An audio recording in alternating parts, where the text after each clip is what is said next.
Mari, jemaat yang dikasihi Tuhan, kita akan bersama-sama memperkatakan apa yang dimaksud dengan Pentakosta ketiga dan Mazmur 91.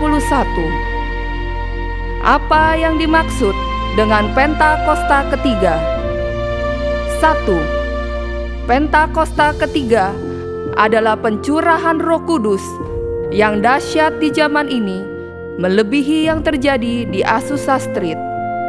2. Pentakosta ketiga akan mengakibatkan penuaian jiwa yang terbesar dan yang terakhir sebelum Tuhan Yesus datang kembali.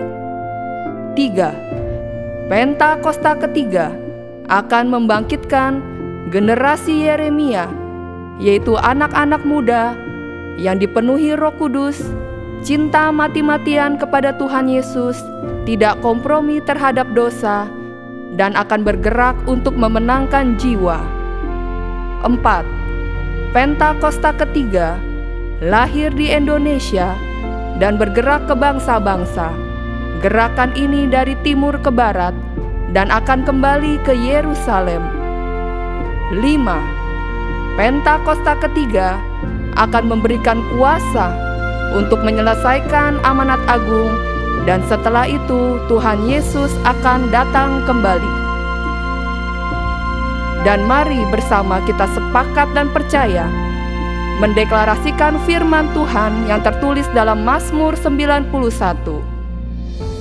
Dalam lindungan Allah, orang yang duduk dalam lindungan yang maha tinggi dan bermalam dalam naungan yang maha kuasa akan berkata kepada Tuhan, tempat perlindunganku dan kubu pertahananku, Allahku yang kupercayai. Sungguh, dialah yang akan melepaskan engkau dari jerat penangkap burung, dari penyakit sampar yang busuk. Dengan kepaknya, ia akan menudungi engkau. Di bawah sayapnya engkau akan berlindung. Kesetiaannya ialah perisai dan pagar tembok. Engkau tak usah takut terhadap kedahsyatan malam, terhadap panah yang terbang di waktu siang, terhadap penyakit sampar yang berjalan di dalam gelap, terhadap penyakit menular yang mengamuk di waktu petang. Walau 1.000 orang rebah di sisimu dan 10.000 di sebelah kananmu, tetapi itu tidak akan menimpamu. Engkau hanya menontonnya dengan matamu sendiri dan melihat pembalasan terhadap orang-orang fasik. Sebab Tuhan ialah tempat perlindunganmu, yang maha tinggi telah kau buat tempat perteduhanmu.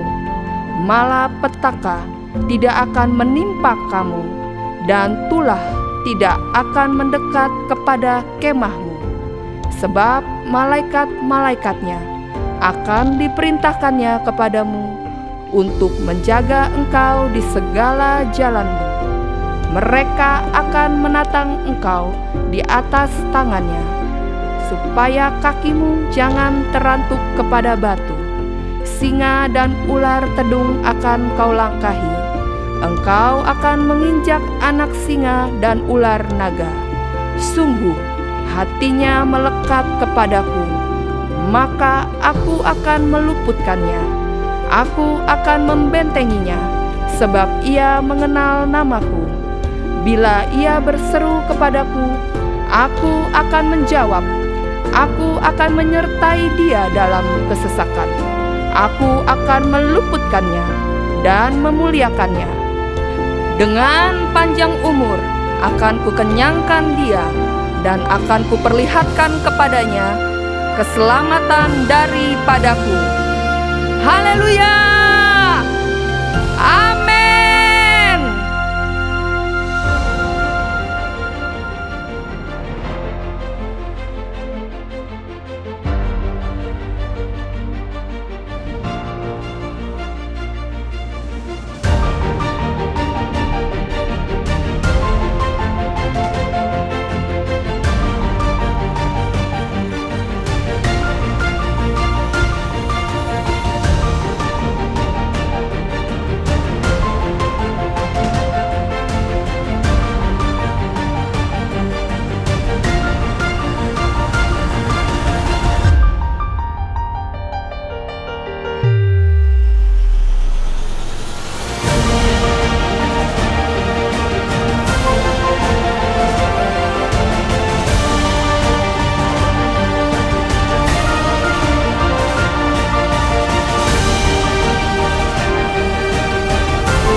Shalom Bapak Ibu Saudara.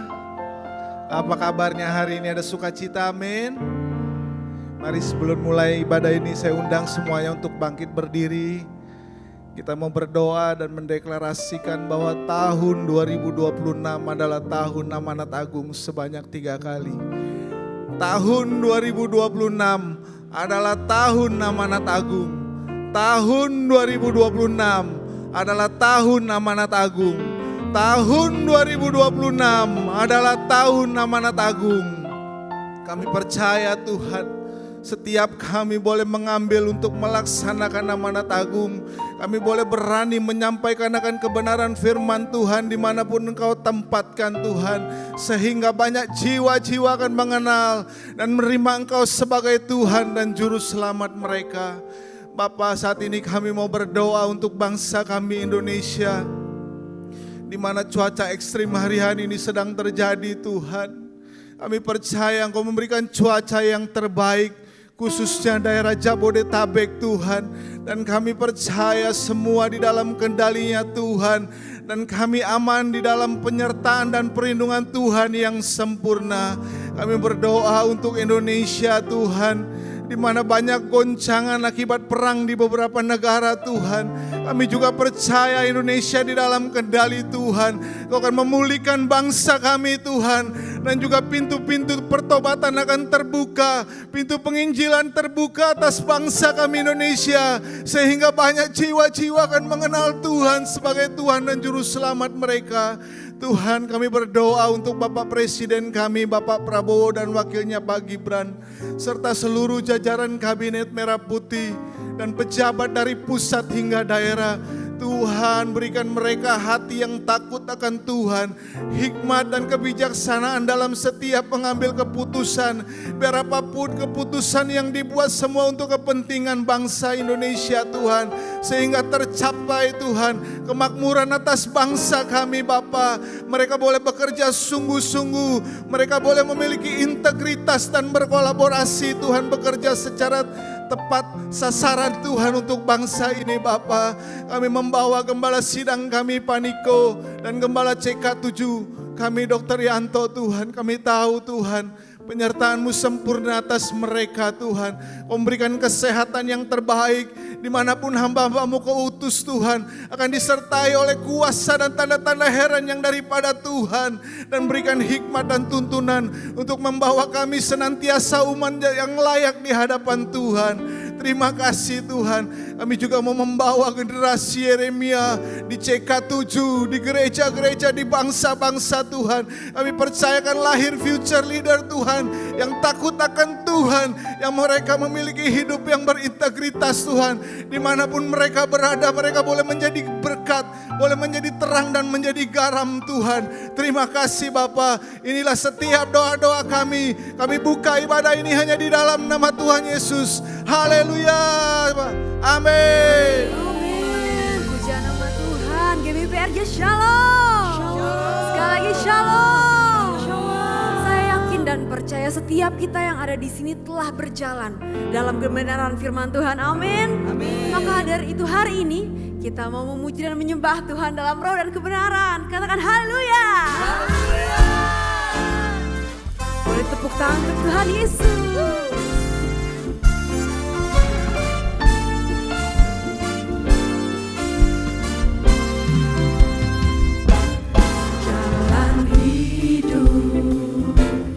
Orang benar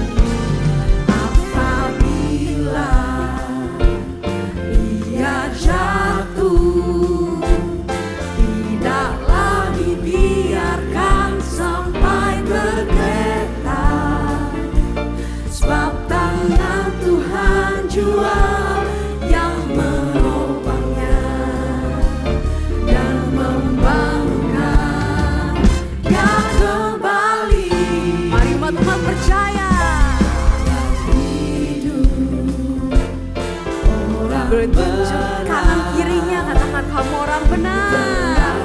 Oleh cahaya firman Tuhan, Jalan hidup orang benar semakin terang hingga rembang tengah hari.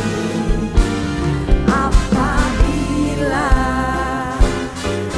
dia jatuh, tidaklah dibiarkan sampai tergeletak, sebab tangan Tuhan jua yang menopangnya dan membangunkan dia kembali. Kita percaya kita punya Tuhan yang benar, amin. Yang percaya serahkan haleluya. Mari kita memuji Tuhan.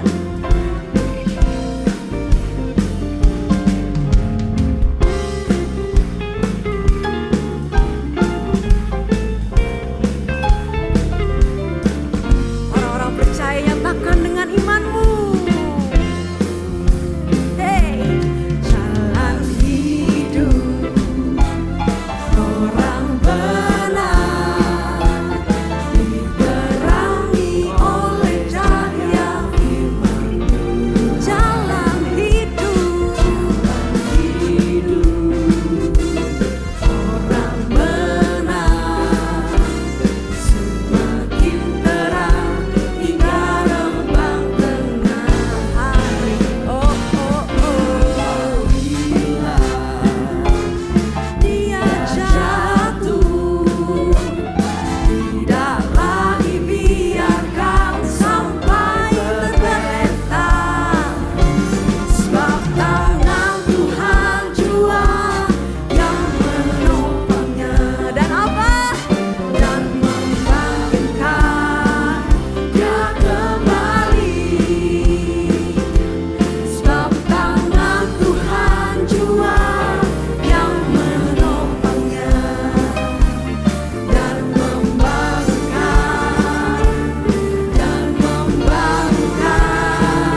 dia kembali.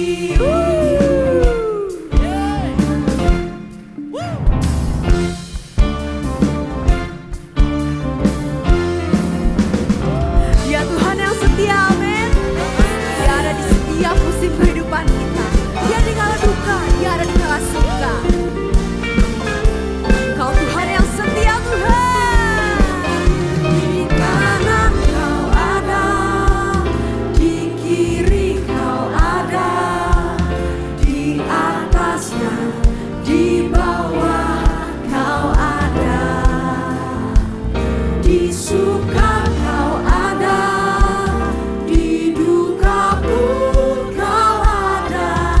Karena Dia siapa? Kaulah Yesus. Sekali lagi dengan imanmu. Kanan Kau ada, di kiri Kau ada, di atas dan di bawah Kau pun ada, di suka Kau ada, di duka pun Kau ada. Karena Engkaulah Yesus. Karena Engkau Yesus Tuhan kami. Engkaulah Yesus. Sekali lagi nyatakan dengan imanmu.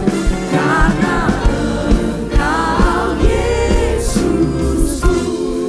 Beri sorak-sorai yang meriah untuk Tuhan Yesus. Engkau yang berjalan di dalam kebenaran, Engkau yang berjalan dalam firman Tuhan bersama-sama sorakan. Sebab kita punya Allah yang luar biasa dalam hidup kita, amin. Kita punya Allah yang dahsyat, yang penuh kuasa dalam hidup setiap kita, amin. Sorakan haleluya.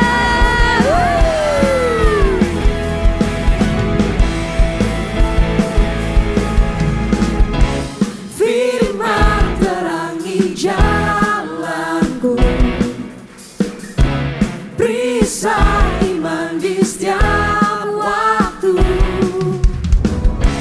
lindungiku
syukur Tuhan Yesus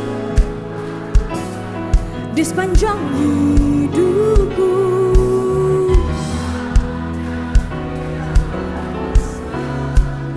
Pasti tersedia kemenangan bagiku selalu. Lebih lagi nyatakan hanya haleluya. Di sepanjang hidupku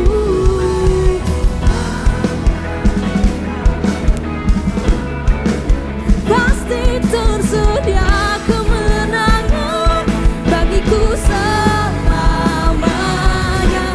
Hanya di dalam namanya Yesus dan sumber pengharapan di sepanjang hidupku.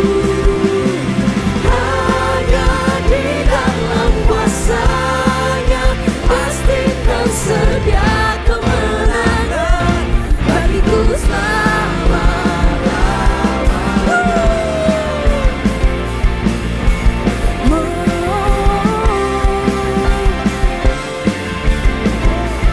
sebab hanya di dalam nama-Mu Tuhan Yesus, dalam nama-Nya ada pengharapan, dalam kuasa-Nya kemenangan. Di dalam nama-Nya, hey, ada pengharapan, dalam kuasa-Nya kemenangan. Bersama-sama sorakan haleluya. Tepuk tangan yang meriah untuk Allah kita yang luar biasa. Sebelum duduk boleh ditengok kanan kirinya sambil bilang kita punya Tuhan yang luar biasa. Haleluya. Silakan duduk Bapak Ibu yang dikasihi Tuhan Yesus.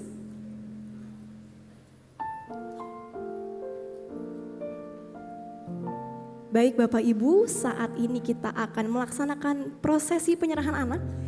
Bagi nama anak dan orang tua yang saya sebutkan, mohon segera untuk maju ke depan. Yang pertama adalah nama anak Bennett beserta orang tua. Dan yang kedua adalah anak Rainer beserta orang tua.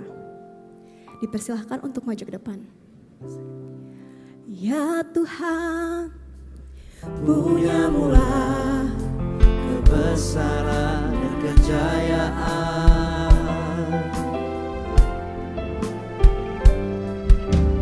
Ya Tuhan, punya mula kehormatan, kemasyuran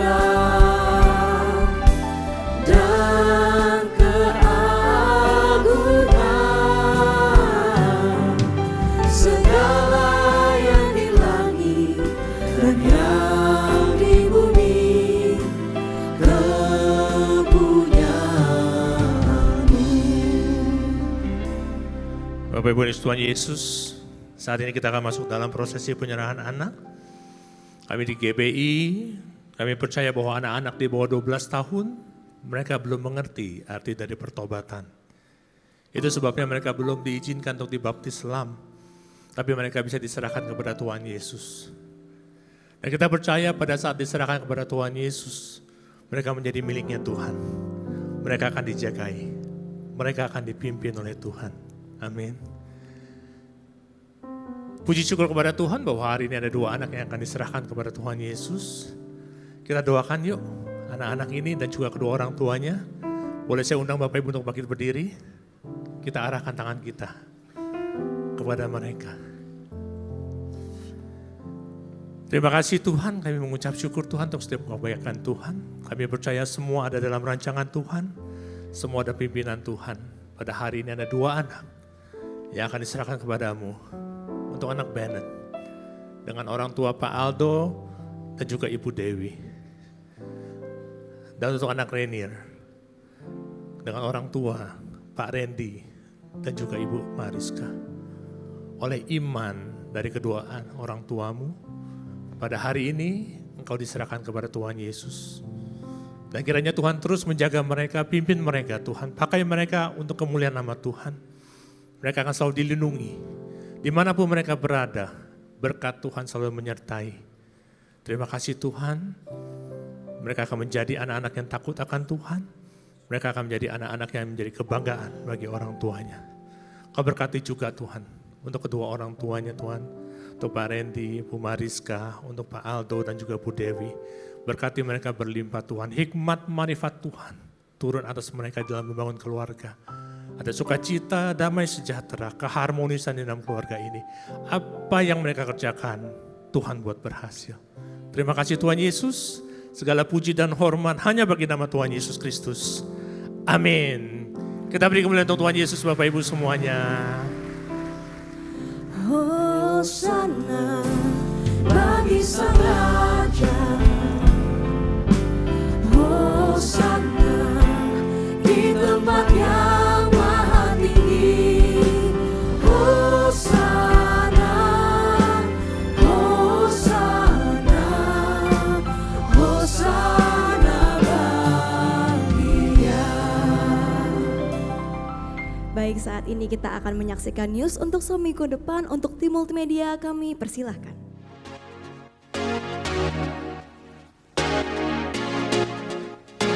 Shalom, berikut kami sampaikan beberapa pengumuman. Ibadah Raya hari Minggu 1 Februari 2026 pukul 7, 9, dan 11.30 waktu Indonesia Barat dilayani oleh PDM Teresa Cynthia Tirta Diregi SH.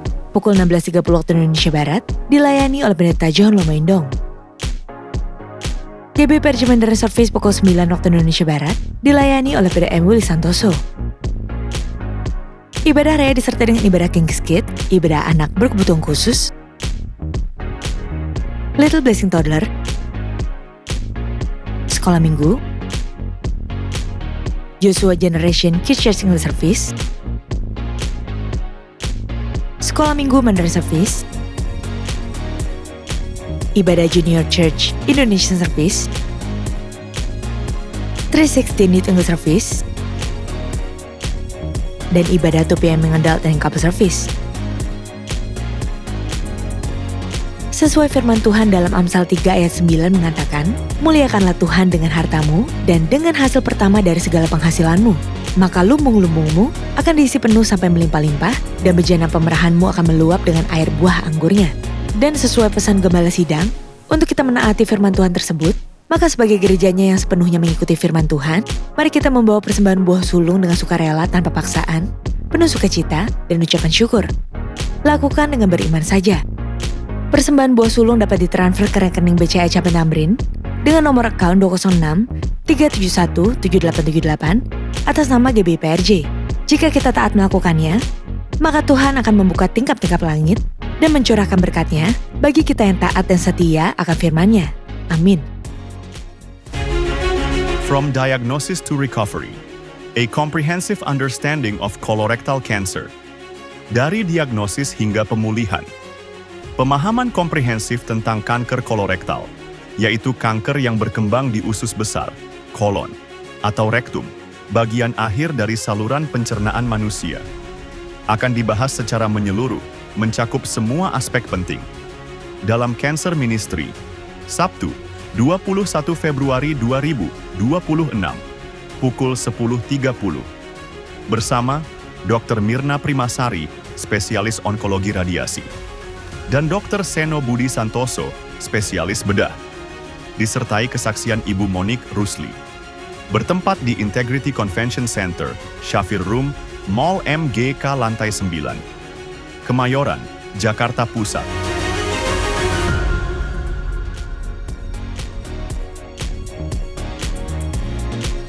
Untuk info lengkap seluruh kegiatan GBPRJ CK7, maka Bapak Ibu follow sosial media GBPRJ, baik di Instagram, TikTok, maupun Facebook.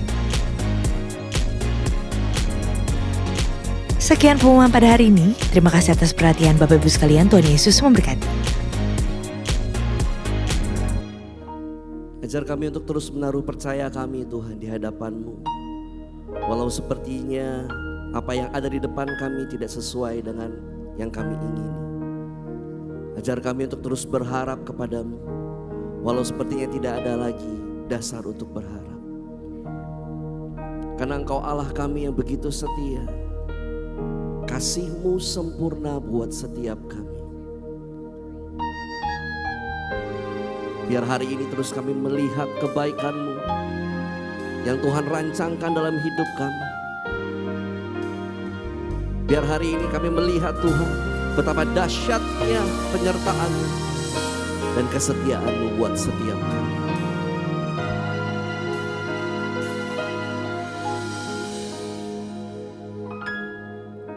Sungguh besar setiamu,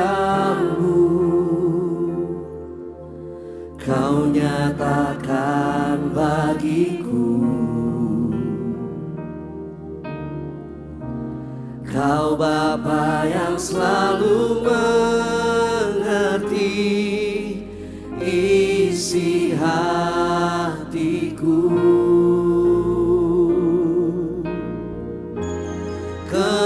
Kemuliaan-Mu Kau janjikan, aku tetap percaya. Ku percaya janji-Mu ajaib, terukir dalam kehidupanku. Ku berserah di dalam kekuatan-Mu, hanya Kau segalanya bagiku. Ku percaya janji-Mu ajaib, terukir dalam kehidupanku. Ku berserah di dalam kekuatan-Mu, ku percaya. Mari kasih tepuk tangan yang meriah untuk Allah kita yang dapat kita percaya. Sungguh besar setiamu, Kau nyatakan bagiku. Kau Bapa yang mengerti, Kau Bapa yang selalu mengerti isi hatiku. Kemuliaan-Mu Kau janjikan, aku kan percaya. ku percaya janji-Mu ajaib, terukir dalam kehidupanku. Ku berserah di dalam kekuatan-Mu, hanya Kau segalanya bagiku.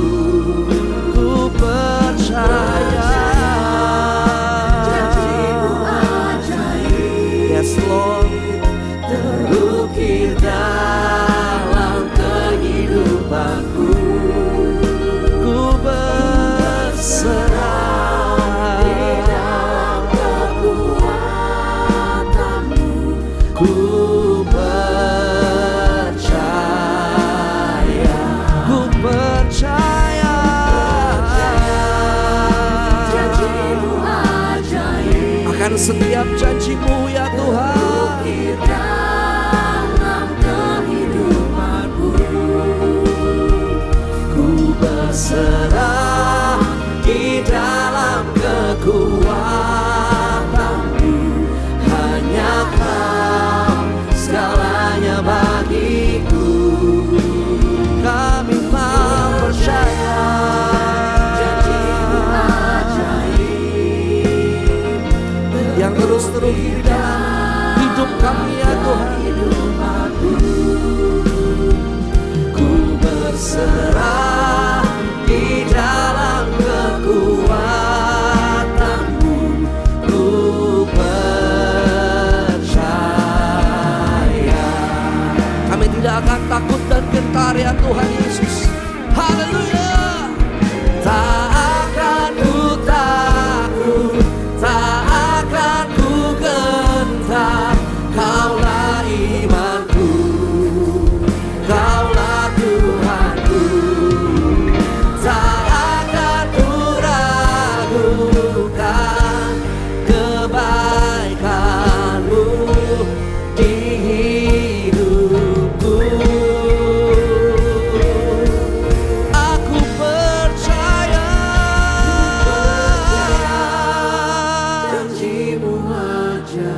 berserah di dalam kekuatan.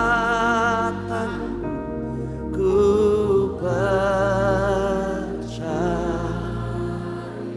Sekali lagi katakan, ku percaya. Setiap kami yang ada di tempat ini Tuhan, kami percaya akan setiap janji-Mu.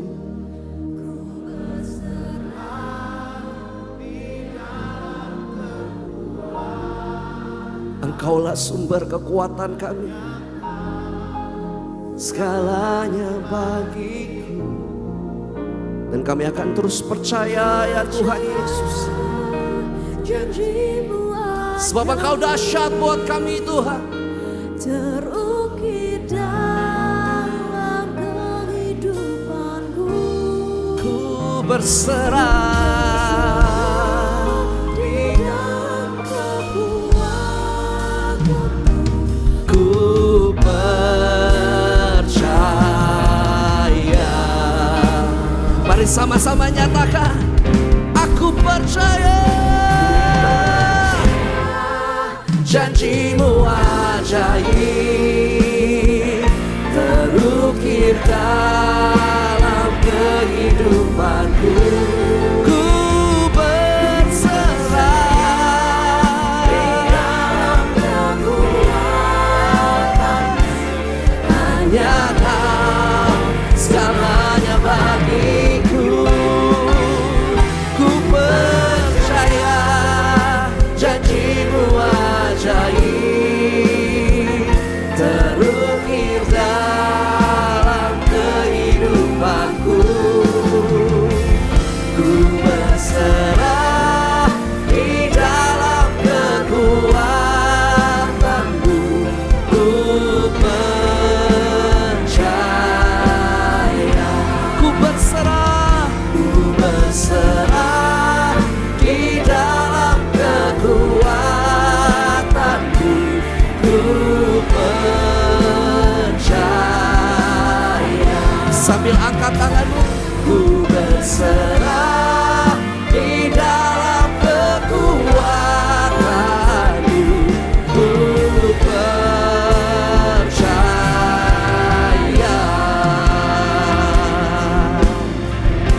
Yes, kami kan tetap percaya. Kami mau selalu berserah kepadamu.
satu-satunya Tuhan kami. Biar hari ini Tuhan, kami mau akui kebesaran-Mu dalam hidup kami. Kami mau akui kedaulatan-Mu atas hidup kami. Bahkan kami mau akui kuasa-Mu dalam hidup kami.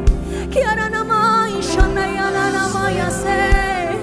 Kiara la bala la bala la bala la bala la bala la bala la bala la bala la bala la bala la bala la bala la bala la bala la bala. Amin, amin Tuhan Yesus.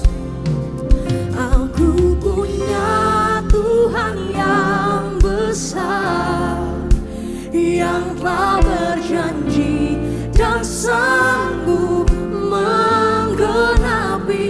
Imanku bersepakat, percaya kuasa-Nya. Ku terima sekarang kemenangan aku punya. Sebab ini yang kami percayai Tuhan. Ini yang kami imani dengan segenap hati dan jiwa kami. Kami punya Tuhan yang besar, menggenapi. Imanku bersepakat, percaya kuasa-Nya.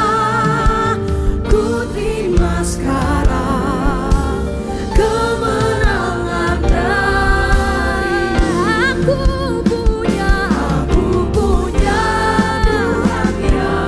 Tuhan yang besar, amin, dan sanggup menggenapi. Imanku bersepakat, percaya kuasa-Nya. Ku terima sekarang kemenangan dari. Biar rasa percaya kami menjadi dasar iman setiap kami Tuhan. Ku hidup karena percaya Kau yang berjanji setia. Pengharapanku selalu ada di dalam-Mu. Ini komitmen setiap kami. Ku tidak akan menyerah meski dalam kesesakan. Suruh hidupku dalam genggaman-Mu.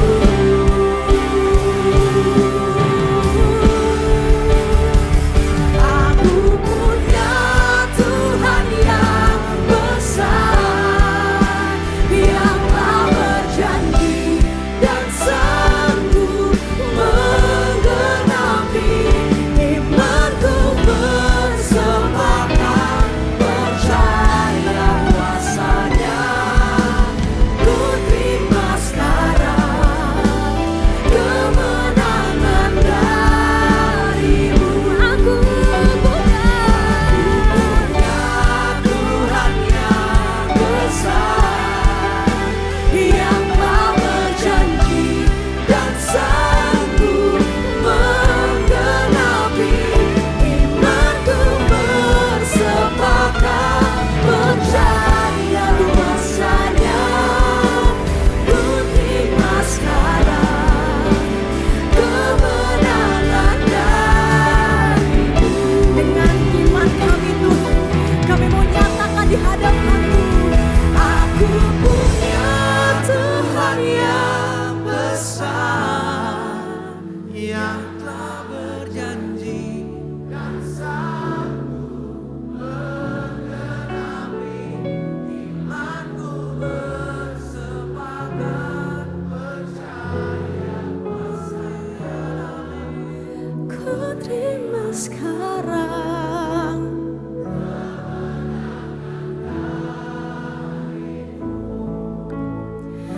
Aku punya Tuhan yang besar. Dengarlah seruan setiap kami umat-Mu Tuhan Yesus.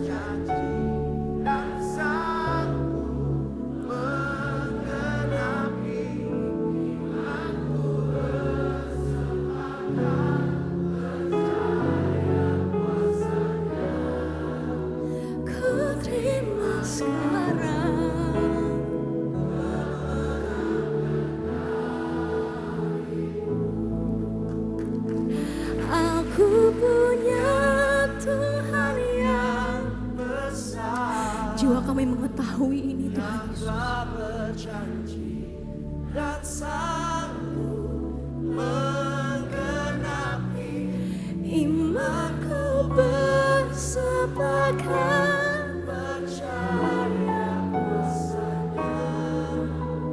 Ku terima sekarang kemenangan dari Kami mengangkat kedua tangan kami.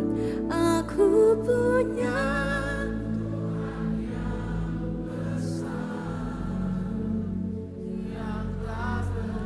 kami begitu percaya Tuhan Yesus. Engkau lebih dari sanggup Tuhan. Ya Tuhan Yesus. Amin. Ku terima sekarang kemenangan darimu.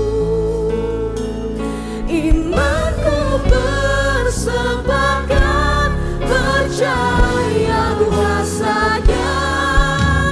Ku terima sekarang kemenangan darimu. Imanku bersepakat percaya kuasanya. Ku terima sekarang kemenangan darimu. Kasih tepuk tangan buat Tuhan kita. Kalau kamu percaya dia Tuhan yang besar, terus tepuk tangan buat dia. Bapak terima kasih Tuhan, karena kami punya Tuhan yang besar, maka kami semangat dalam kehidupan kami. Karena kami punya Tuhan yang ajaib, maka kami tidak menyerah dalam segala keadaan. Kami percaya hari besok adalah harimu, besoknya lagi harimu, seterusnya adalah harimu. Kau selalu beserta dengan kami, karena kau bukan cuma Tuhan yang besar, tapi kau juga Tuhan yang setia. Karena itu kami bersyukur, karena itu kami datang ke gereja ini, karena itu kami duduk dan kami mau mendengar suaramu. Kami mau mendengar firman-Mu, kami mau ikutin jalan-jalan-Mu Tuhan, kami mau mengerti, kami mau berubah, kami mau ditransform, sehingga bukan cuma kami diberkati, tapi kami bisa memberkati orang-orang di sekitar kami. Terima kasih Tuhan, lindungi hamba-Mu yang akan berbicara, urapi lidah bibir hamba-Mu, sembunyikan aku di balik salib-Mu ya Tuhan. Kami siap belajar sama-sama, Tuhan berbicara sebebas-bebasnya. Roh Kudus bekerja sebebas-bebasnya. Sehingga yang tertanam, yang tertabur, bisa memuliakan Engkau dan tidak menjadi sia-sia. Terima kasih Tuhan, kami siap mendengar firman hanya di dalam nama Tuhan Yesus. Haleluya. Amin. Kasih tepuk tangan buat Tuhan kita sekali lagi. Silakan duduk saudara. Shalom, selamat pagi semuanya. Sekali lagi ya, shalom, selamat pagi semua. Sekali lagi kasih tepuk tangan buat Tuhan kita, karena Tuhan kita Tuhan yang hebat. Pertama-tama terima kasih Dr. Yanto, semua pengerja, leadership boleh mengundang saya kembali. Saya mengucapkan selamat tahun baru 2026 juga, ini pelayanan pertama saya di tempat ini. Gimana kemarin? Ada yang sama kayak saya kebanjiran juga, tapi kita percaya Tuhan masih baik ya, amin. Nah, kita mau belajar satu hal, saya berikan judul underrated, katakan underrated. Underrated artinya sesuatu yang kurang dihargai, ya, sesuatu yang seakan-akan diremehkan, sesuatu yang nilainya kelihatannya belum, dari luar kelihatannya masih jelek, tapi sebenarnya di dalam terkandung sesuatu yang nanti bisa jadi luar biasa.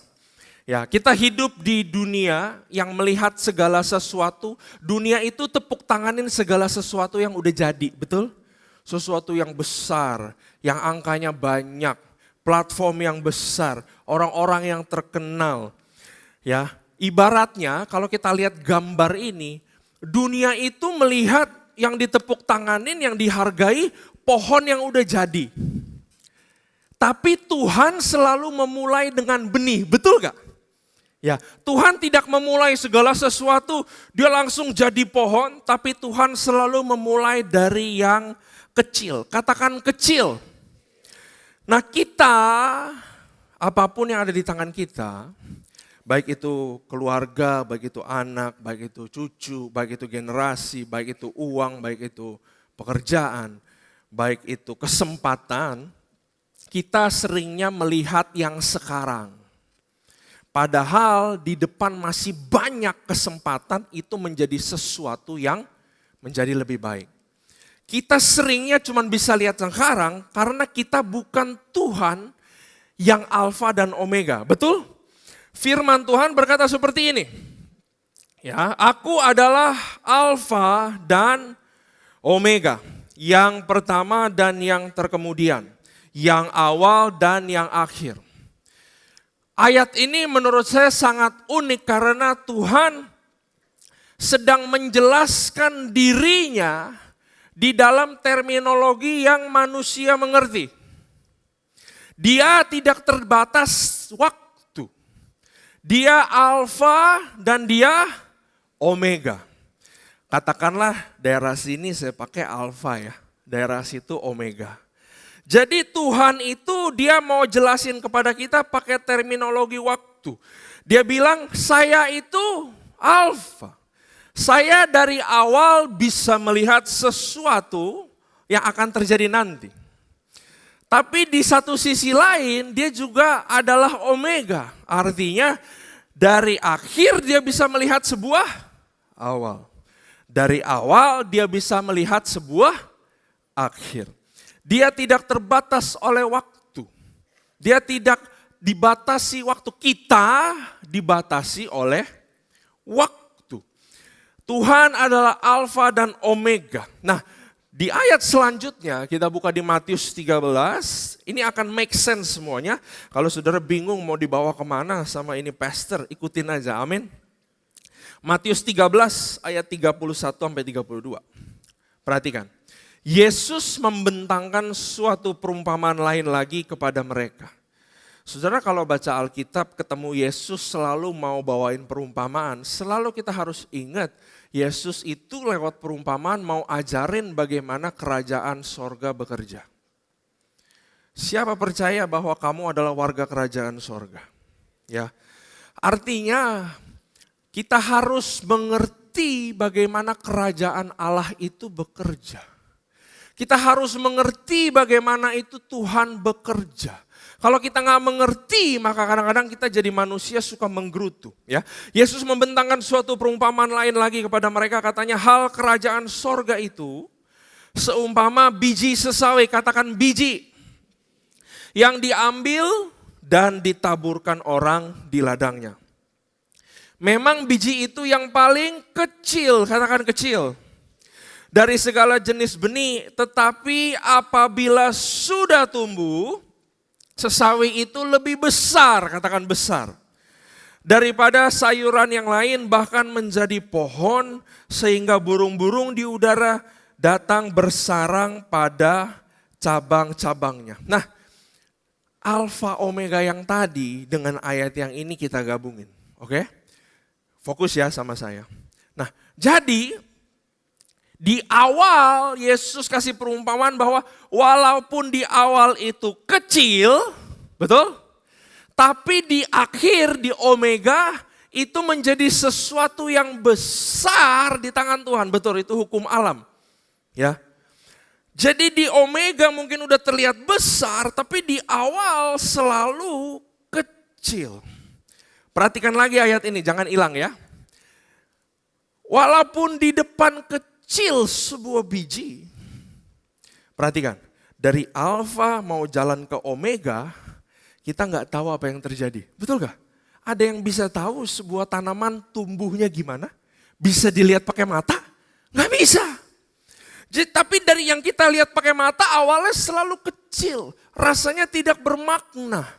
Namun dari perjalanan dia ke Omega ke akhir ada sesuatu yang terjadi, kita nggak tahu apa, prosesnya kita nggak tahu apa, tapi di Omega dia menjadi sesuatu yang luar biasa. Kalau saudara sambungkan dengan firman Tuhan yang ini semuanya nyambung. Karena itu segala sesuatu dikerjakan Tuhan untuk mendatangkan kebaikan buat kita. Tapi dari awal kecil. dari awal kurang bermakna. Tapi kita tahu Tuhan gak pernah berhenti bekerja, betul? Mendatangkan sesuatu yang baik buat kita, katakan amin. Nah, saya di sini sesuai sama gambarnya, saya ada jeruk, saudara ya. Mungkin saudara pernah dengar perumpamaan ini, tapi tolong ikuti saya. Umpama yang barusan kita sudah paham, umpama saya berdoa sama Tuhan, Tuhan saya minta jeruk sama Tuhan. Ini cuma contoh, tapi saya juga suka yang namanya jeruk, saya paling suka buah jeruk. Umpama kita minta sama Tuhan, Tuhan saya minta jeruk dong. Kita hidup di dalam waktu, betul. Tapi Tuhan adalah Alfa dan Dia nggak di dalam waktu. Jadi waktu saya berdoa sama Tuhan, berapa banyak di sini percaya Tuhan mendengar doa kita? Nah, kalau saya berdoa minta jeruk sama Tuhan, Tuhan yang tidak terbatas waktu, Dia mendengar doa kita, amin. Dan Dia di Omega, Dia udah ada jawaban doa kita, betul. Si Randy minta jeruk. Saya udah ada ini di tangan saya, kata Tuhan. Tapi si Randy masih di Alfa. Kira-kira Tuhan ngapain, saudara? Tuhan akan bawa jawaban doa saya. Dia dari Omega, dia jalan ke Alfa. Dia bejek-bejek ceritanya, ini buah. Dia remas-remas, dia ini semua. Lalu dia dengan excited bawa ke saya. Tapi Tuhan tidak bawa ini dalam bentuk jeruk. Karena dia sudah lewat waktu. Dia kasih saya biji jeruk, betul? Jadi Tuhan dari sini, si Randy minta jeruk, saya mau berkati dia. Tapi saya di luar waktu, saya harus bekerja di dalam waktu yang telah Dia firmankan, betul? Jadi dia harus bawa ke saya, dia excited, Randy, kamu minta jeruk, aku kasih jawaban doamu. Tapi waktu dia kasih saya bilang sama Tuhan, Tuhan ini bukan yang saya doain. Kenapa Tuhan kasih saya sebuah biji? Ya saya gak ada biji jeruk, tapi saudara tahu lah ya, kecil. Sering kali kita seperti itu. Kita minta sesuatu sama Tuhan, sebenarnya Tuhan udah kasih. Itu jawabannya. Cuman dia belum jadi yang namanya jeruk. Saudara, beginilah cara Tuhan bekerja. Beginilah bagaimana kerajaan sorga itu bekerja. Kita minta tender yang besar kadang-kadang. Tuhan saya pengen tender dong. Saya pengen berbisnis dong sama negara. Tuhan kasih kita tender sama UMKM. Lalu kita waktu terima tender sama UMKM kita bilang, Tuhan saya kan mau yang puluhan miliar. Kenapa Tuhan cuma kasih yang 100 juta harga tendernya? Tuhan di Omega dia bilang, itu jawaban doanya. Exactly itu yang kamu minta. Kita menggerutu, kita anggap remeh yang kecil, kita tidak menghiraukan yang kecil, karena kita gagal melihat potensi. Katakan potensi. Di dalam jeruk ini ada potensi apa? Di dalam jeruk ini ada banyak biji ya. Artinya biji bisa jadi jeruk lagi. Kalau saya tanam biji, saya bersabar, saya kerjakan, saya taruh di tanah, dia bakal jadi pohon jeruk, dia menghasilkan banyak buah jeruk, saya punya banyak biji.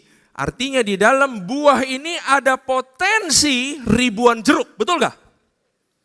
Nah manusia atau kita semua, kita sering gagal melihat potensi.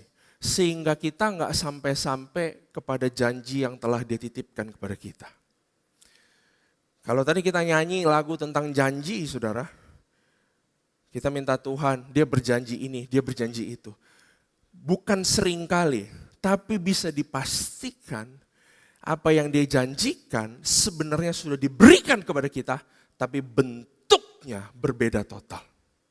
Inilah bagaimana cara Tuhan bekerja, saudara. Nah coba kita masuk lagi. Saudara masih sama saya ya. Kita masuk lagi lebih dalam, oke. Kejadian 2 ayat 19 sampai 22. kejadian penciptaan Adam pertama kali. Saya boleh minta keyboard untuk mulai bantu saya. Kejadian 2 ayat 19 sampai ayat ke-22. Lalu Tuhan Allah membentuk dari tanah segala binatang hutan dan segala burung di udara. Dibawanyalah semuanya kepada manusia itu untuk melihat bagaimana ia menamainya, dan seperti nama yang diberikan manusia itu kepada tiap-tiap makhluk yang hidup, demikianlah nanti nama makhluk itu. Ayat 20, manusia itu memberi nama kepada segala ternak, kepada burung-burung di udara dan kepada segala binatang di hutan. Tetapi baginya sendiri ia tidak menjumpai penolong yang sepadan dengan dia. Ayat 21, lalu Tuhan Allah membuat manusia itu tidur nyenyak. Ketika ia tidur, Tuhan Allah mengambil salah satu rusuk daripadanya, lalu menutup tempat itu dengan daging. Dan dari rusuk yang diambil Tuhan Allah dari manusia itu, dibangunnyalah seorang perempuan, lalu dibawanya kepada manusia itu. Saudara ikutin saya ya. Tuhan menciptakan Adam, betul? Katakanlah saya Adam, oke? Saya diciptakan sama Tuhan, sebelum Tuhan ciptakan Adam, dia ciptakan dulu Taman Eden. Perhatikan, ini ada sesuatu yang very powerful. Kalau Tuhan ciptakan sesuatu, dia pasti ciptakan juga sebelumnya tempat untuk sesuatu itu berkembang jadi lebih baik lagi. Makanya dia selalu ciptakan Eden, dia ciptakan Eden dulu baru dia taruh manusia di situ. Ya, nah begitu Adam melek, ya ceritanya dia diciptakan. Tiba-tiba saya lihat ada di Taman Eden, betul? Kira-kira Taman Eden itu bagus apa bagus? Pasti bagus banget, benar? Pasti luar biasa. Waktu saya melek, wow, tempat apa ini? Nah namun Tuhan berfirmannya apa? Kamu pelihara dan kerjakan taman ini, betul? Tuhan gak cuma bilang suruh pelihara loh, kalau bahasa Inggrisnya Tuhan bilang work it and keep it. Work it artinya work something out, betul? Kita olahraga, we work our body supaya tubuh kita setiap hari menjadi lebih sehat. Jadi waktu saya Adam, saudara-saudara perhatikan kalau you Adam, you pas lagi bangun ada di taman begitu luar biasa. Lalu Tuhan berfirman, taman ini gak cuman kamu pelihara, tapi jadiin lebih bagus lagi. Kira-kira kita sebagai Adam, kita nangkep apa dari Tuhan di kejadian ini? Kalau saya jadi Adam, saya akan nangkep bahwa ternyata taman ini punya potensi yang lebih hebat lagi. Betul? Untuk dikerjakan jadi sesuatu yang lebih hebat lagi. Lalu kita tahu Adam memberikan nama pada binatang semua, benar? Binatang ada jutaan gak spesiesnya? Ada kan? Saudara bisa gak namain binatang jutaan?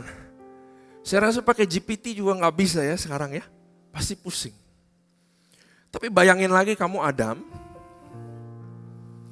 Kamu ketemu kecoa.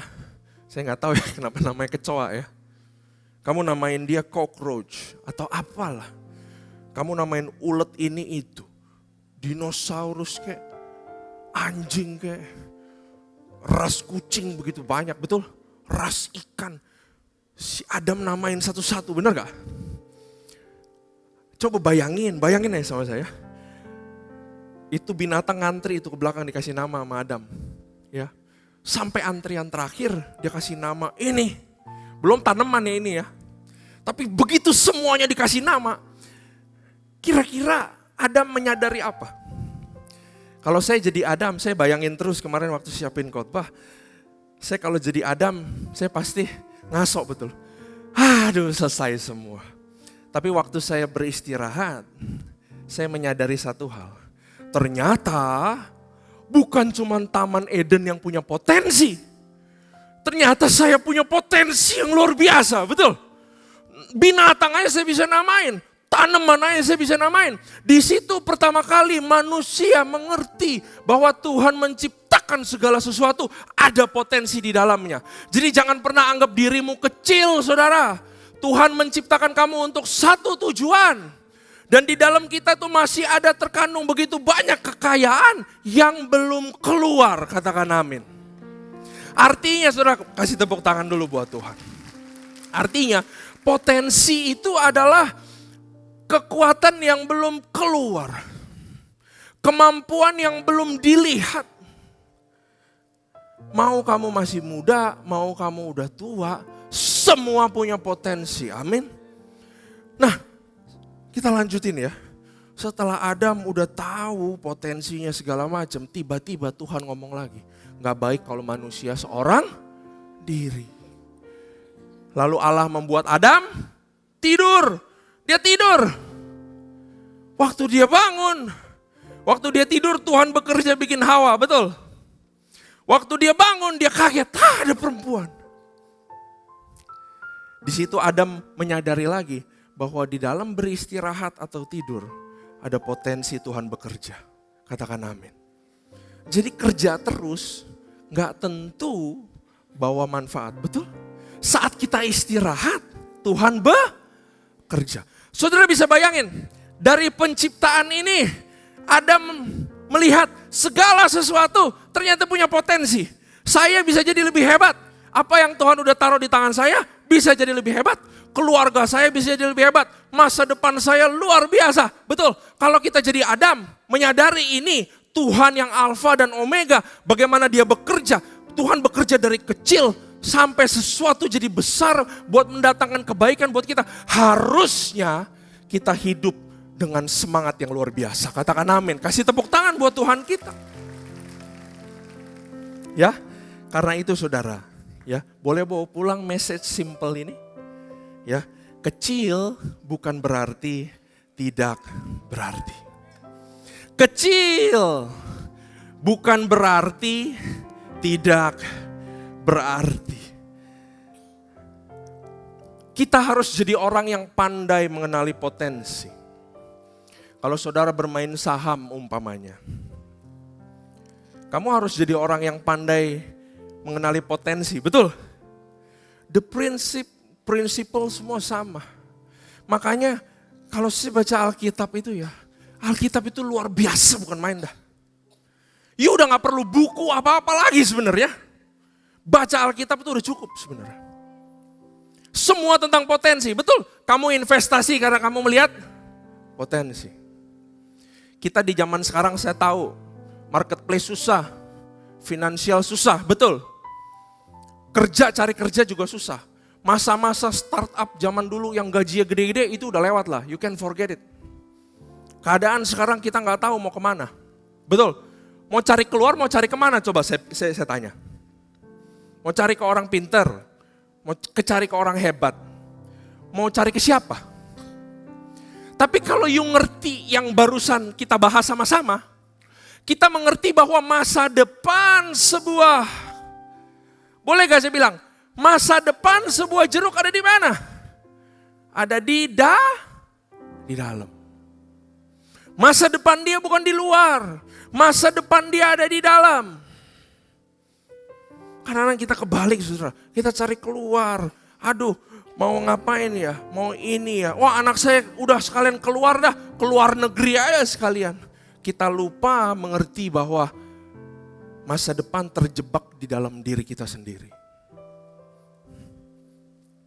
Your future ada di dalam dirimu sendiri. Your future ada di hal yang Tuhan titipkan di tanganmu sekarang. Simple dimengerti tapi dalam, betul? Hebat gak Tuhan kita? Hebat Tuhan kita? Kasih tepuk tangan buat dia. Kecil bukan artinya tidak berarti. Jangan sampai kita hidup, mati itu masih penuh saudara. Ada yang pernah bilang kuburan tempat paling kaya, menurut saya betul. Karena saya yakin di dalam kuburan ada orang-orang yang sebenarnya ditaruh sesuatu di dalam dirinya, tapi karena dia gak berani, dia gak keluarin. Di dalam kuburan saya yakin ada musik-musik yang gak keluar, gak direkam, gak diciptakan.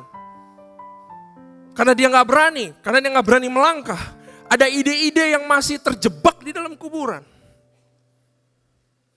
Tuhan pengen ajak kita melihat bahwa kita punya potensi yang luar biasa, saudara.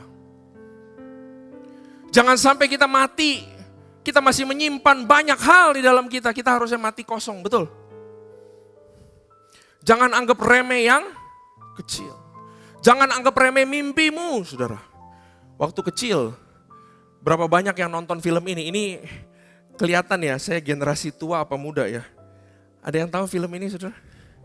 Tahu? Knight Rider, bener. Knight Rider. Ini waktu saya kecil nih. Saya sering banget ikut nonton sama bapak saya. Knight Rider, tahu? Mobilnya namanya siapa? Ingat gak? Kit, bener ya? Kit. Saudara perhatikan. Ini film berapa tahun lalu ya? 25? 25 tahun, 20-25 tahun, gak tahu. Ya. Dulu waktu saya nonton, masa iya mobil bisa ngomong? Betul gak? Emang mobil bisa ngomong, itu di mimpi doang. Sekarang mobil bisa ngomong loh, bener gak? Ya, you bisa ngomong sama mobil kan. BYD, dia nyautin. Mobil bisa nyetir sendiri dulu, bener ya? Sekarang bisa nyetir sendiri gak mobil? Bisa Tesla, bener. Itu dimulai dengan hayalan loh, mimpi loh. Tapi ada orang gila yang saya yakin, mungkin idenya dari si Knight Rider ini nih. Ada orang gila yang gue tanggepin lah ini mimpinya. Dia lakukan sesuatu, dia research, saya gak tahu berapa tahun itu. Ya, Tesla yang bisa nyetir sendiri, BYD yang bisa ngomong, saya gak tahu. Pasti ada orang-orang yang gak pernah muncul di permukaan, yang tiap hari research, tiap hari gak pernah berhenti, sampai akhirnya mobil bisa ngomong kayak zaman sekarang. Itu namanya potensi. Kita gak sampai-sampai ke tanah Kanaan karena kita gagal mengenali potensi. Karena kita gagal mengenali apa yang Tuhan taruh di tangan kita. Sejak saya mengerti firman ini, saya gak lagi anggap enteng segala sesuatu. Meskipun itu masih kecil. Meskipun itu masih tidak berbentuk. Saudara tahu, meskipun saya dikasih kesempatan boleh khotbah di tempat ini, saudara. Saudara tahu, saya mulai sharing firman Tuhan itu dulu di mana? Saya mulai sharing firman itu di Komsel, saudara. Pertama kali itu dulu, itu 20 tahun lalu. Ada ketua Komsel di Berlin yang bilang, Ren, minggu ini yang mesti bagiin sharing sakit. Lu tolong ya, cuma jadi pengganti. Tapi waktu saya terima disuruh itu, saudara, saya siapin bukan main, seolah-olah saya lagi mau khotbah di depan 100.000 orang. Saya siapin, saya latihan sampai kering, saudara, leher saya. Ini ada kaca nih, saya latihan khotbah, saya tulis semua. Dulu mah belum pakai laptop, belum pakai Google Drive segala macam. Itu di rumah masih ada tuh, saudara. Saya punya 3 kardus gede segini. Beneran kardus pindahan, isinya tuh semua catatan-catatan khotbah saya. Saya lakukan berulang-ulang. Waktu disuruh khotbah di Komsel, saya khotbah dengan bangga gitu loh. Bangga loh disuruh ngomongin firman Tuhan, bangga loh. Keren loh, saya lakukan dari 20 tahun lalu, saya masih lakukan sampai hari ini. Saya masih berbicara di Komsel, gak cuma mau di panggung yang gede doang. Karena saya mengerti prinsip bahwa yang kecil kalau dikerjain terus menerus, prosesnya ini urusan Tuhan. Tapi saya tahu di Omega nanti segala sesuatu mendatangkan kebaikan buat kita. Kasih tepuk tangan buat dia. Jangan remehkan yang kecil. Yesus bilang lagi, saudara, di Markus. You still with me? Markus 4. Beginilah hal kerajaan Allah itu, katanya. Seumpama orang menabur benih. Lalu pada malam hari dia tidur dan pada siang hari dia bangun. Tiba-tiba benih itu mengeluarkan tunas. Dan tunas itu makin tinggi. Caranya gimana? Kita gak perlu tahu. Itu adalah departemennya Tuhan. Itu adalah misterinya Tuhan. Itu adalah misteri ilahi. Tapi yang saya baca dari ayat ini, orang ini menabur terus, betul. Dia tabur terus, sehingga keluar tunas makin tinggi. Bagaimana terjadinya tidak diketahui orang itu, bumi dengan sendirinya. Perhatikan, bumi dengan sendirinya. Artinya Tuhan punya kontrol atas bumi. Bumi dengan sendirinya mengeluarkan buah, mula-mula tangkainya, lalu bulir-bulirnya, kemudian butir-butir yang penuh isinya di dalam bulir itu. Pertumbuhan, perjalanan dari alfa menjadi omega. Sorry, itu urusan Tuhan. Tapi kita yang di sini, jangan anggap remeh yang kecil. Kalau langkah kakimu satu-satu, menyiram, mengerjakan tanah, tinggal tunggu waktunya. Tuhan pasti datangkan sesuatu yang baik. Karena itu saudara, apa yang kamu siram itu yang bertumbuh, katakan amin. Apa yang kamu siram itulah yang bertumbuh. Hari Jumat kemarin, saya ketemu sama satu orang yang luar biasa sekali. Sudah, dia perempuan. Dia lebih tua dari saya, mungkin kalau saya 40 dia rasanya 43 ya, atau 44. Itu pertama kali saya ketemu dia kemarin hari Jumat. Saya banyak belajar dari dia. Dia kerja di Microsoft 15 tahun. Saudara tahu Microsoft ya? Kita pakai produknya semua, betul? Microsoft Word, Microsoft Excel, semualah kita pakai. Dia kerja di Microsoft Indo, tapi dia sebagai sales. Bukan sebagai programmer yang keren-keren, enggak. Dia sebagai sales. 15 tahun dia kerja di Microsoft. Dan selama dia kerja di Microsoft, dia akhirnya mencapai sales sendiri. 36 juta US dollar. Sendiri. Number one top sales. Tapi ceritanya setelah itu ada yang lebih baik lagi. Ikutin. Jadi dia cerita sama saya. Waktu saya pertama kali kerja, orang-orang, tepuk tangan, keren ya, lu kerja di Microsoft ya, semua justru mau. Dia tuh kerjaannya jualin license Microsoft Excel, Microsoft Word, tapi ke perusahaan ya, bukan yang di Mangga 2. Tapi ke perusahaan, ke Sinarmas lah, ke ini. Jadi perusahaan yang dihadapin sama dia tuh serem-serem semua. Nah dia bilang sama saya, Ren, lu tahu gak, pertama kali gue disuruh presentasi ke perusahaan gede, gue dikerjain sama bos gue. Saya bilang sama dia, dikerjain bagaimana? Bos gue udah tahu ini klien pasti beli. Karena dia udah ada hubungan, udah bagus lah. Dia tahu ini perusahaan pasti beli. Masa bos gue telepon itu klien, dia bilang begini, besok ada yang mau presentasi nih jualan ke tempat lu. Kita kerjain yuk. Digituin. Semua orang bilang, keren banget Microsoft. Tapi dia cerita sama saya, politiknya bukan main. Dia dikerjain, dia dipelonco. Pelonco tahu ya? Dia bilang sama Tuhan, dia cinta Tuhan by the way. Dia anak Tuhan. Dia bilang sama Tuhan, ini bukan jeruk yang saya minta nih Tuhan. Tapi dia kerjakan terus. Salesnya dari ratusan ribu, naik dari 1 juta, 2 juta, 3 juta.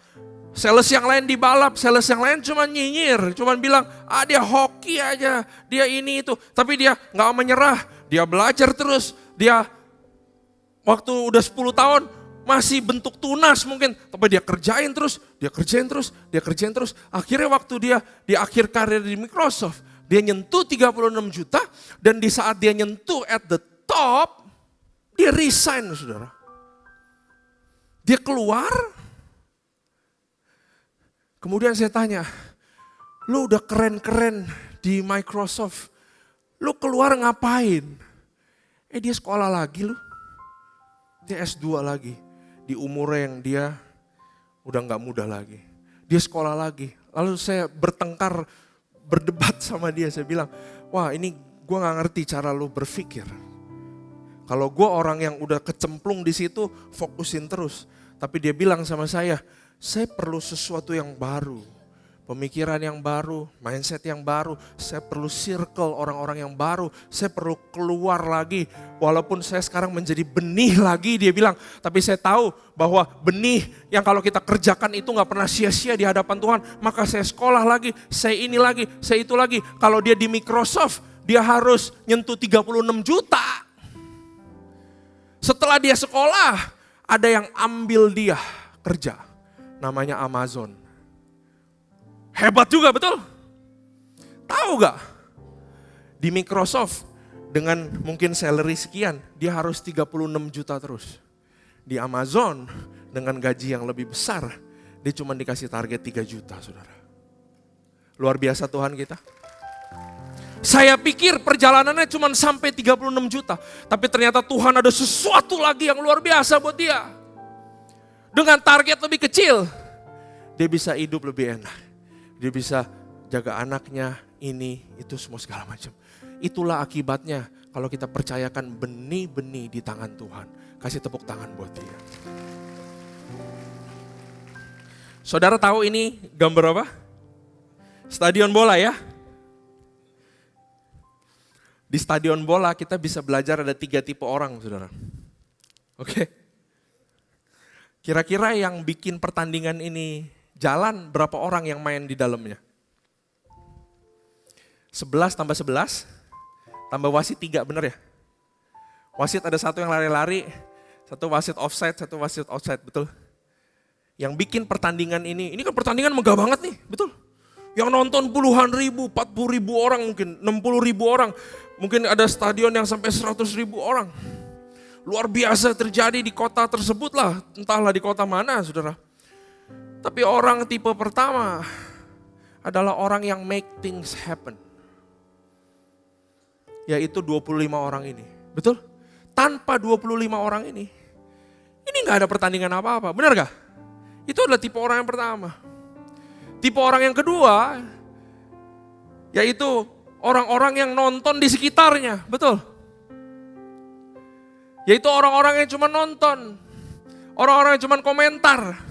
Dan mereka seakan-akan lebih jago daripada pemain bola, benar gak? Begitu aja miss. Begitu aja gak kena. Ini pelatihnya sini, mestinya lu hire ini, benar gak? Kita yang komentator bola lebih hebat dari yang main bola, benar? Tapi sebenarnya dia cuma orang yang nonton. Dia gak ngapa-ngapain. Dia cuma beli tiket, ngantri sebentar, betul? Habis itu duduk. Ya, itu orang tipe kedua. Nah, ada orang tipe ketiga, yaitu yang di luar stadion. Kena macet. Betul? Kalau ada pertandingan bola di GBK, macet gak? Macet. Itu adalah tipe orang ketiga yang gak tahu apa yang terjadi. Lagi nyetir tiba-tiba macet. Kok macet sih nih? Emang ada apa? Ada demo? Ada ini? Dia gak tahu sedang ada pertandingan yang luar biasa terjadi. Jadi orang yang pertama adalah orang yang make things happen. Orang yang kedua, orang yang cuman komentar. Orang yang ketiga adalah orang yang don't know what happened. Betul? Kalau saudara sudah dikasih sesuatu sama Tuhan, meskipun itu kecil, meskipun itu bentuknya beda, meskipun itu gak ada artinya, meskipun itu gak kelihatan. Saudara mau jadi orang tipe yang mana? Do you want to make things happen? Atau kamu cuman akan jadi penonton yang melihat orang lain yang make things happen? Atau kamu don't know what happened? Even kamu gak tahu ternyata Tuhan udah titipkan sesuatu yang luar biasa. Even kamu gak tahu bahwa Tuhan telah titipkan benih-benih yang Tuhan dari Omega bilang, doa lu semua tuh udah gue jawab. Itu jawaban doanya. Kita mau jadi orang yang mana saudara? Benih, bentuknya berbeda-beda. Uang adalah benih yang Tuhan titipkan. Waktu adalah benih yang Tuhan titipkan. Pekerjaanmu sekarang, itu gak kebetulan, itu dititipin Tuhan. Nilai akademismu, ijazahmu, your responsibility. Bisa jadi itu benih yang satu hari orang lihat. Saya gak butuh orang hebat, saya butuh orang yang jujur. Betul? Siapa tahu itu benih. Kamu kerja selama ini integritas, orang lain yang dipromosi. Sabar. Kamu masih di alfa. Lihat nanti di omega. Tuhan akan bikin orang-orang yang bisa mengangkat kita. Katakan amin. Tepuk tangan buat dia.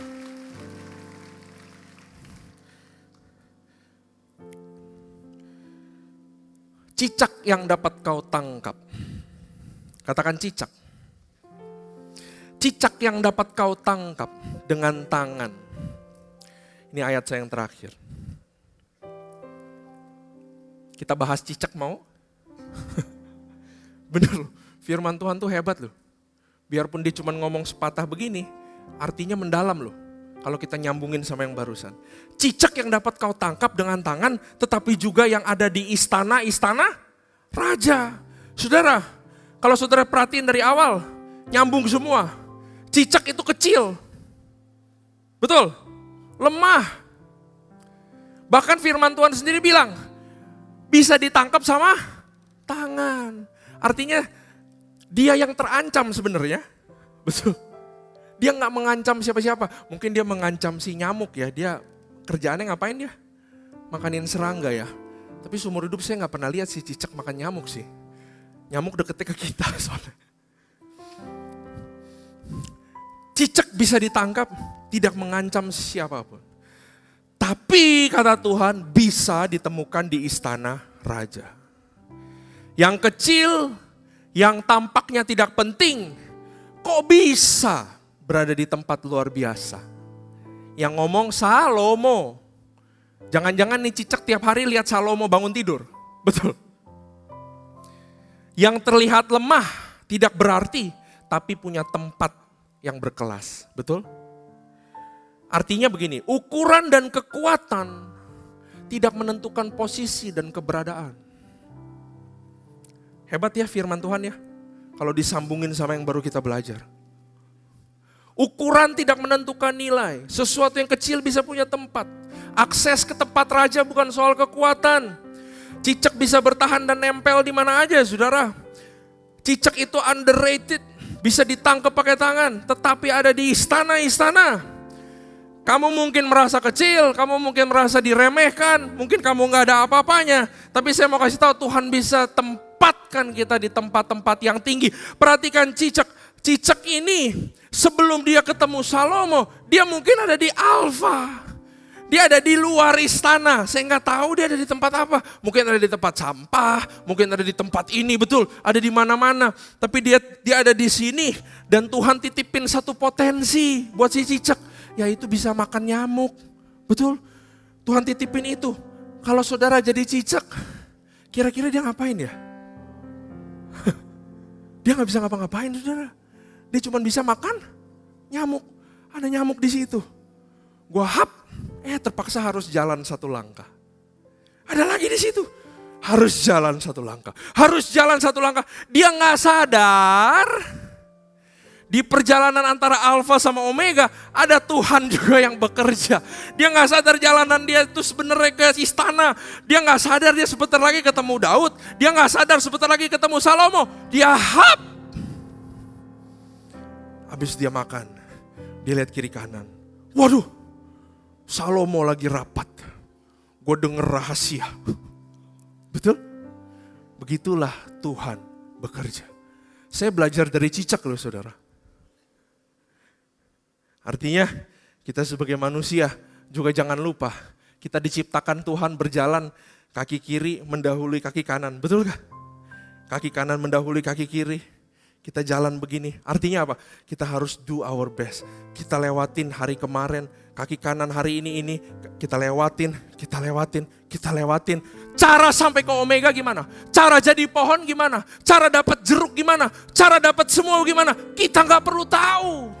Yang kita tahu adalah kita terus menyiram benih yang Tuhan titipkan di dalam kehidupan kita. Kasih tepuk tangan buat Tuhan kita.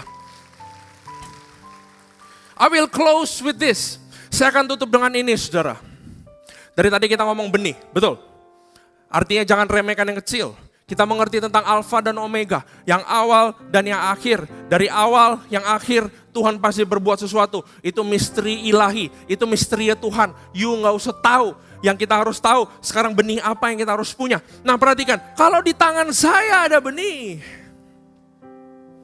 Baik itu pekerjaan, baik itu keluarga, baik itu hubungan, baik itu uang yang masih kecil, baik itu kesempatan, baik itu ide, baik itu talenta, sekecil apapun.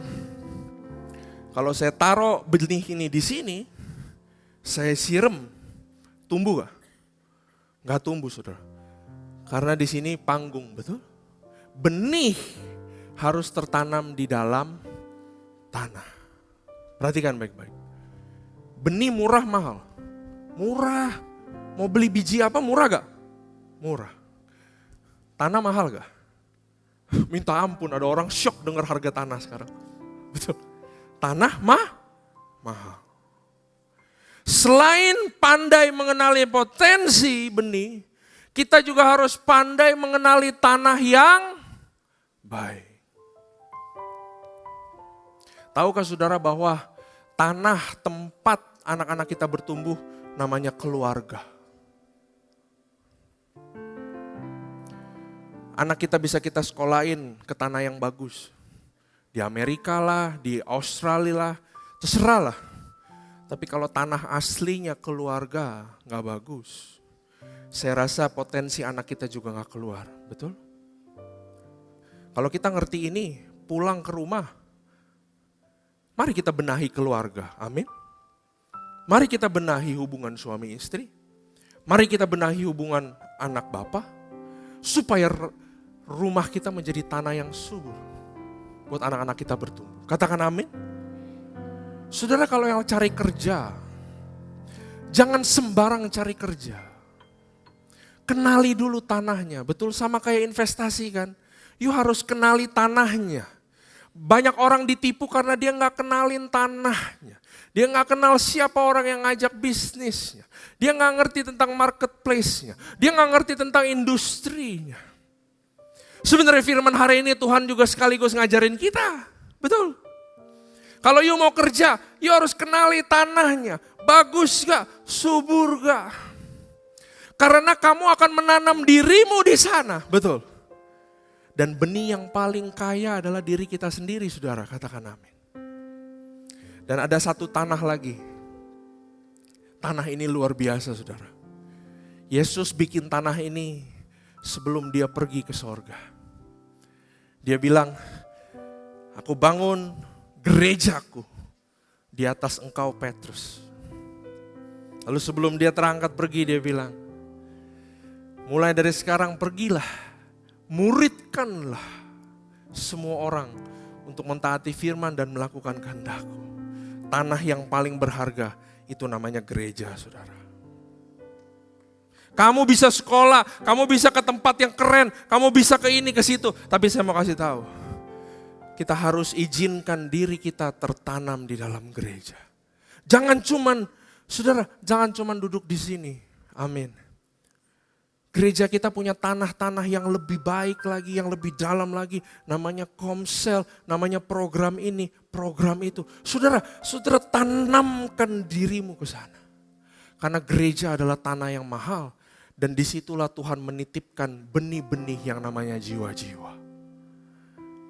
Gak cuman kita mengerti potensi.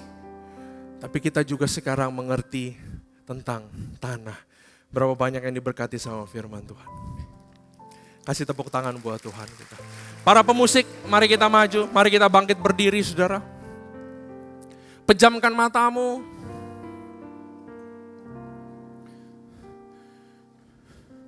Gak usah terburu-buru, saudara. Ya rada batakasya kata bayaran. Ya rada bayaran.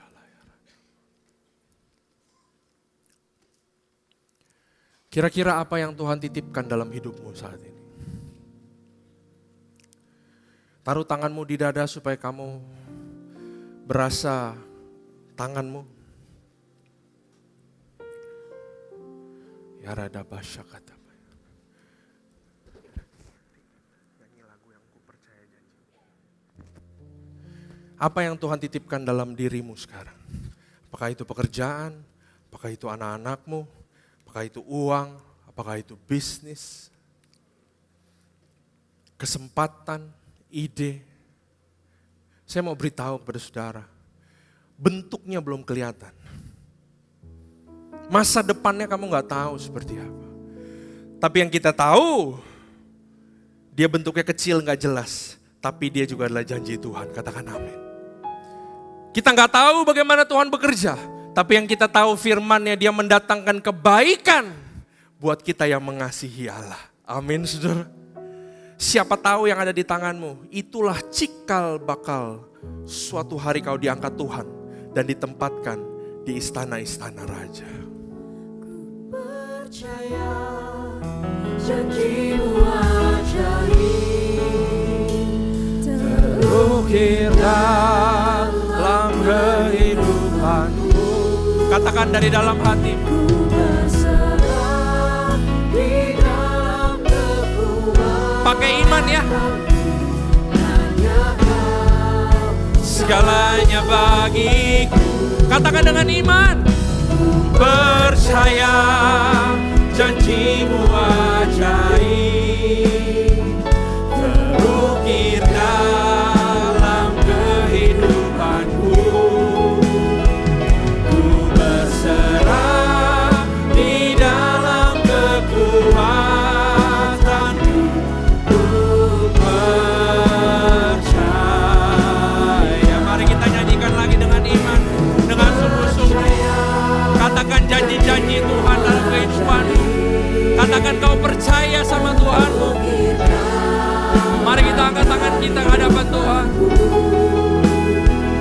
Ku berserah di dalam kekuatan.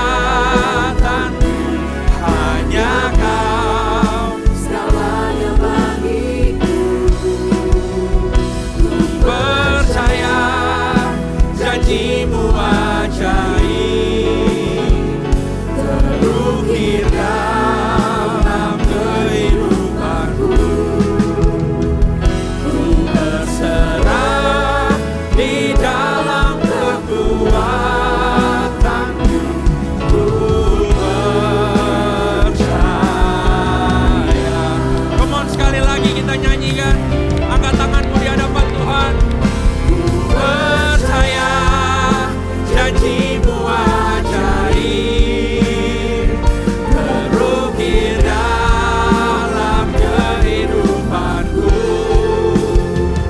Ku berserah di dalam kekuatan-Mu. Hanya Kau segalanya bagiku. Ku percaya janji-Mu ajaib,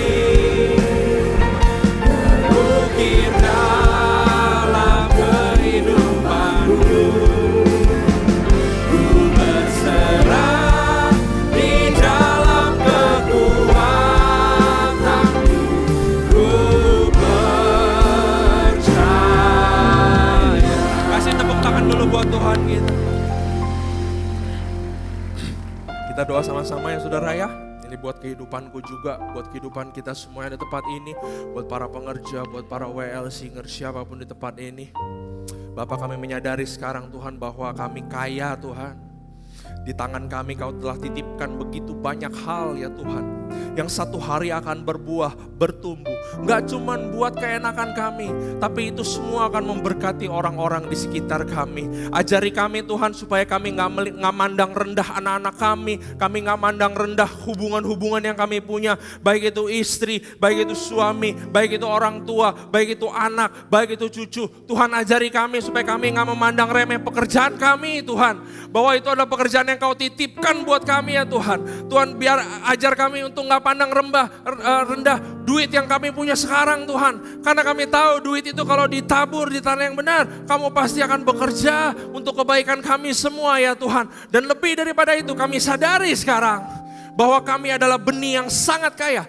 Dan kami gak cuma mau duduk diam di tempat ini, tapi kami mau melaksanakan amanat agung-Mu Tuhan. Karena di dalam diri kami itu banyak jiwa-jiwa yang akan diselamatkan, banyak jiwa-jiwa yang akan dikuatkan, banyak jiwa-jiwa yang akan dihibur, banyak jiwa-jiwa yang akan dimenangkan untuk nama-Mu ya Tuhan. Terima kasih Tuhan. Biar Roh Kudus Kau bekerja senantiasa, menguatkan kami bekerja, kami menghidupi kehidupan kami, menjadi orang Kristen yang semangat. Karena kami tahu Kau adalah Alfa dan Omega. Amin. Kasih tepuk tangan buat Tuhan kita. Puji nama Tuhan. Silakan duduk kembali Bapak Ibu yang kasih Tuhan Yesus. Boleh saya lihat tangan-tangan yang diberkati oleh kebenaran firman Tuhan. Haleluya.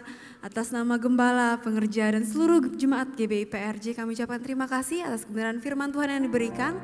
Kiranya Tuhan Yesus yang berkati Pastor Randy dan keluarga berlimpah-limpah. Selanjutnya, kami dengan sukacita mau menyambut jiwa baru yang baru pertama kali hadir di GBI PRJ. Apakah ada? Silakan mengangkat tangannya. Kami rindu menyambut Anda di tempat ini. Apakah ada jemaat jiwa baru? Semua jemaat yang setia. Berarti itu tugas setiap kita untuk mengajak teman, kerabat maupun keluarga untuk datang bersama-sama di tempat ini minggu depan. Kita mau beribadah, memuji dan menyembah Tuhan. Baik, sekarang kita mau mempersiapkan persembahan kita yang terbaik. Persembahan dapat dilakukan dengan dua cara, yaitu melalui amplop persembahan dan melalui kris. Bagi Bapak Ibu yang membutuhkan amplop, bisa mengangkat tangannya dan para pengerja akan segera melayani Bapak Ibu Saudara. Persembahan melalui kris dapat dilakukan dengan men-scan kris yang tertempel di depan bangku Bapak Ibu Saudara atau yang tertera di depan layar. Mohon pastikan bahwa penerimanya adalah kolekte GBI PRJ. Apakah masih ada yang membutuhkan amplop? Baik, jika sudah siap, saya undang setiap kita untuk bangkit berdiri dan kita akan melakukan doa persembahan yang akan dilanjutkan dengan doa berkat.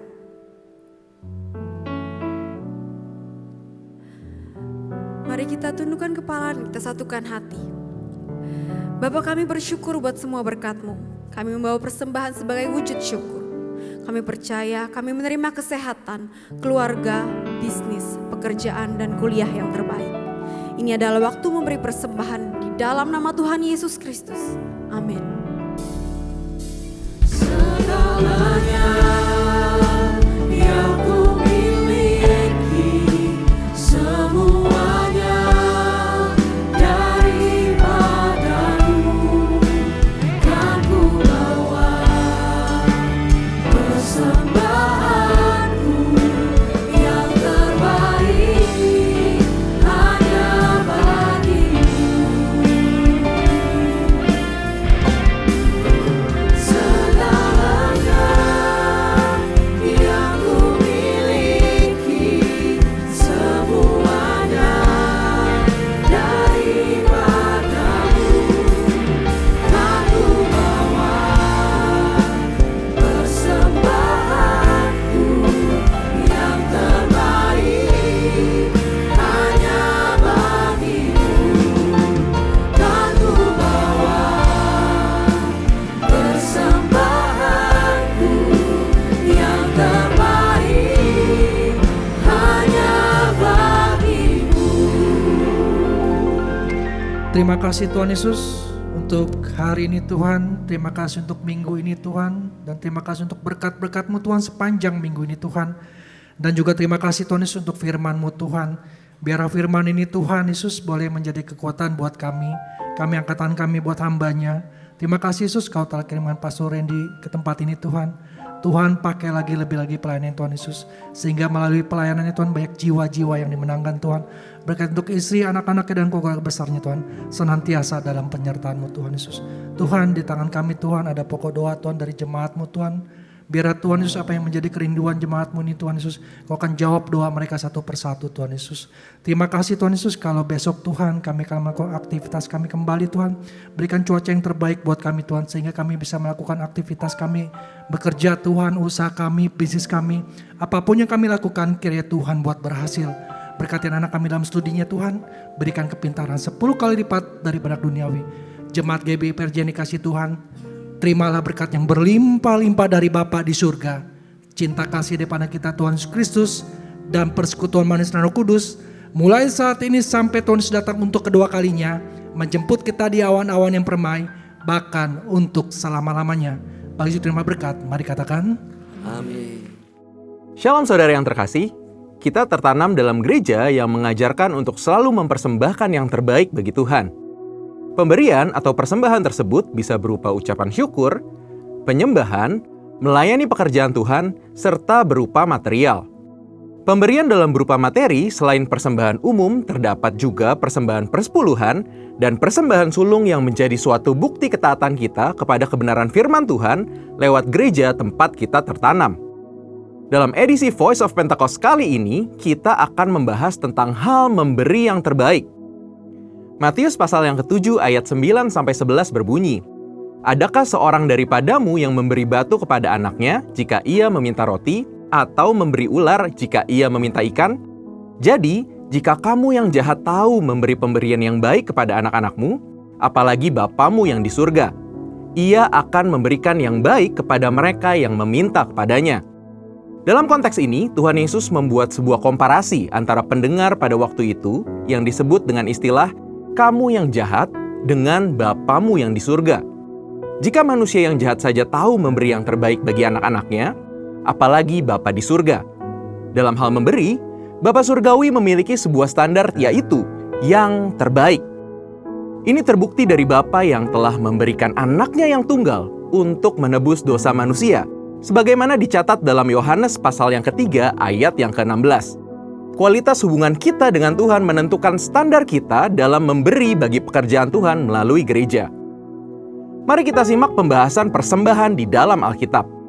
Kata persembahan dalam bahasa Ibrani berarti minkah, yang artinya hadiah, pemberian, atau kurban.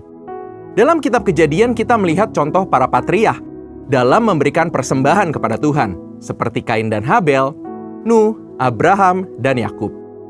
Prinsip persembahan dalam era sebelum berdirinya kemah suci adalah sebuah inisiatif pribadi sebagai respon si pemberi persembahan akan kasih, berkat, penyertaan, serta perlindungan Tuhan. Persembahan diberikan berdasarkan hubungan pribadi si pemberi dengan Tuhan. Setelah berdirinya kemah suci, Tuhan memberikan hukum-hukumnya. Di dalamnya juga tertulis berbagai jenis korban yang diatur menjadi persembahan. Walaupun jenis kurban dan tata cara diatur berdasarkan hukum, aturan tersebut menjadi sarana yang memperjelas dalam hal memberi persembahan. Sehingga, persembahan diberikan tepat seperti yang dikehendaki oleh Tuhan. Ada 3 kesimpulan yang bisa kita pelajari. Yang pertama, mereka yang memiliki hubungan yang berkualitas dengan Tuhan umumnya memiliki standar yang tinggi dalam memberi, yakni senantiasa berupaya memberi yang terbaik. Dalam Perjanjian Baru, kita bisa meneladani apa yang Maria lakukan dalam Yohanes pasal yang ke-12 ayat 1-8. Maria mempersembahkan minyak narwastu murni dan menyeka kaki Yesus dengan rambutnya. Semua yang Maria lakukan adalah contoh standar yang tinggi dalam memberi, yang dilakukan karena memiliki hubungan yang berkualitas dengan Tuhan.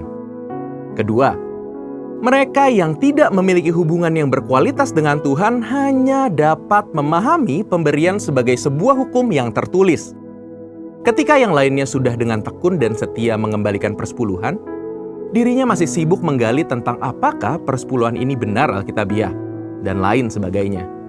Yang ketiga, kaum cinta akan uang dan pencuri kas milik Tuhan akan selalu mengkritik mereka yang memberi dengan standar yang tinggi bagi pekerjaan Tuhan melalui gereja. Tidak jarang mereka menyamaratakan semua pendeta atau hamba Tuhan yang mengajarkan tentang memberi persembahan sebagai golongan pendeta yang mencari keuntungan pribadi dari jemaat. Sekedar memandang apa yang kasat mata tanpa berupaya mencari tahu berdasarkan fakta. Kekristenan adalah hubungan kita dengan Kristus dan hubungan kita dengan sesama. Seperti yang digambarkan dari hukum yang pertama dan terutama, kasihilah Tuhan Allahmu dengan segenap hatimu dan dengan segenap jiwamu dan dengan segenap akal budimu, dan kasihilah sesamamu manusia seperti dirimu sendiri. Ketika kasih kepada Tuhan dan kasih kepada sesama memenuhi hidup kita, maka kita hanya akan memiliki satu standar dalam memberi, yaitu memberi yang terbaik. Ini karena kita tahu dan sungguh sadar bahwa sebesar apapun pemberian yang bisa kita berikan, tidak akan mampu membalas apa yang sudah Tuhan Yesus lakukan di dalam hidup kita. Salah satu persembahan yang menjadi sebuah dimensi baru dalam memberi yang terbaik adalah persembahan sulung. Persembahan sulung adalah salah satu bentuk disiplin rohani, baik dalam hal jumlah maupun nilai persembahan, tapi terlebih dalam hal kemurahan hati dalam memberi. Kita dapat belajar dari teladan jemaat di Makedonia di dalam 2 Korintus 8, bahwa kasih karunia Tuhan Yesus memberdayakan orang-orang yang seharusnya tidak mampu memberi untuk dapat memberikan melampaui kemampuan mereka. Namun, jangan kita lupakan Roma pasal yang ke-12. Ayatnya yang ke-1 berbunyi, "Karena itu saudara-saudara, demi kemurahan Allah, aku menasihatkan kamu supaya kamu mempersembahkan tubuhmu sebagai persembahan yang hidup, yang kudus, dan yang berkenan kepada Allah. Itu adalah ibadahmu yang sejati." Biarlah kita memberi yang terbaik bagi Tuhan sebagai respon atas kasih, berkat, penyertaan, dan perlindungan Tuhan, serta didasari atas hubungan pribadi kita dengannya. Saudara, untuk penjelasan lebih lengkapnya dari tim teologi kami, jangan lupa buka link yang ada di atas atau scan QR Code yang tersedia. Tuhan Yesus memberkati.